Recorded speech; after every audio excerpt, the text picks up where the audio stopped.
In my last video, we talked about a guy named Clark who, allegedly, used to work for NASA. Clark said that he once saw a 9-foot-tall alien communicating with 2 United States astronauts at the payload bay of a space shuttle while it was flying in space. On another occasion, he stated that he saw a UFO following a space shuttle while it was also in space. And he saw all of this while he was watching missions at the Kennedy Space Center in Florida. Now, what makes this guy's claim so interesting is NASA denied that he had ever worked for them. But there does seem to be a lot of evidence suggesting that in one way or another, he did work for NASA. Now, after I released that video, I stumbled upon another article involving Clark, and it is pretty crazy. Clark said that one day a long time ago an astronaut, Lieutenant Colonel Ellison, asked him if he believed in the existence of aliens. And he went on to tell Clark that one day while he was training in the United States Air Force, he and other elite trainees were ordered to report to a viewing room. They showed them a film without any intro or explanation. The room just went dark and the film began to play. And the film showed what appeared to be an old tape of doctors examining the bodies of dead aliens.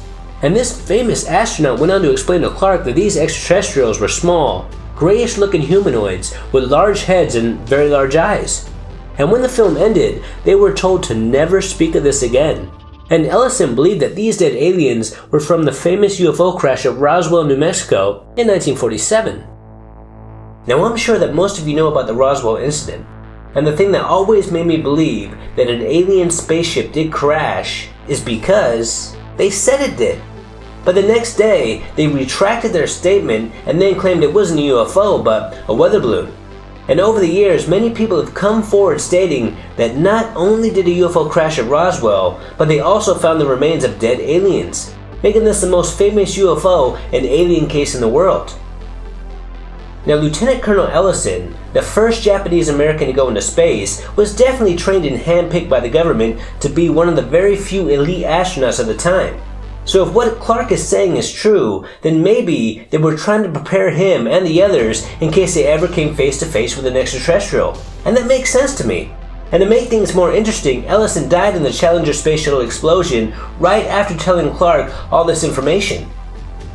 Now, according to my research, Ellison never told anybody else about this, or they have never come forward. And since he had never said this publicly, all we have is Clark's word. And some say that Clark is lying about this simply to make money.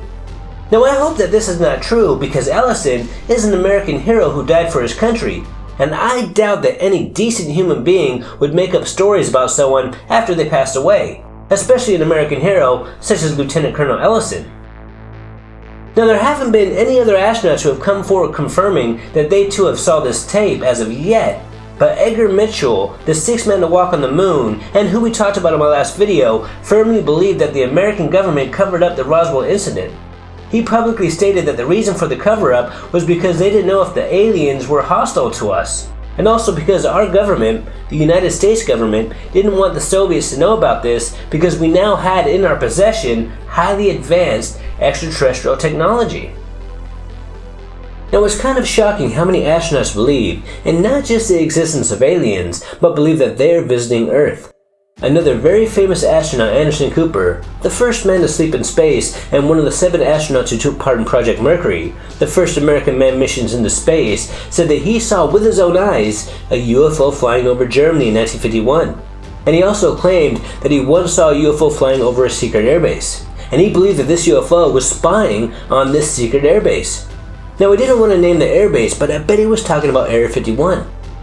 Then we have Deke Slayton, who was also part of Project Mercury, that said, just like Anderson Cooper, that he saw a UFO in the 1950s. He stated that it looked like a saucer sitting at a 45-degree angle, then it just took off at super fast speeds and then disappeared right in front of his eyes. Then there's Brian OLeary, who said after leaving NASA that there is tons of evidence that we are being contacted. He believes that alien civilizations are watching us and that their appearance is bizarre. Now, that is very interesting because he said that their appearance is bizarre. Not that their appearance is probably bizarre, but that it is. So he's basically telling us that he has seen an alien. So maybe Clark is telling the truth, and maybe all astronauts, or only the earlier ones, saw this tape of doctors examining dead aliens. Even Buzz Aldrin had a UFO experience on board the Apollo 11 when he and all the other astronauts on board saw something flying along their spacecraft. They initially thought that it was part of the detached rocket, but Mission Control told them that it was, at that time, 6,000 miles away. So what the heck was it that they saw? Some believe that a UFO was probably following them. Now, according to a report from the UFO Reporting Center, there have been 104,947 sightings of UFOs over the past 100 years. And if I had to put money on it, I would definitely say that aliens are visiting Earth. I don't really think that they're working with our governments, because why would they do that? But I definitely think that they're watching us and maybe patiently waiting until we're finally ready to officially make first contact. Until next time, this is Paranormal Junkie.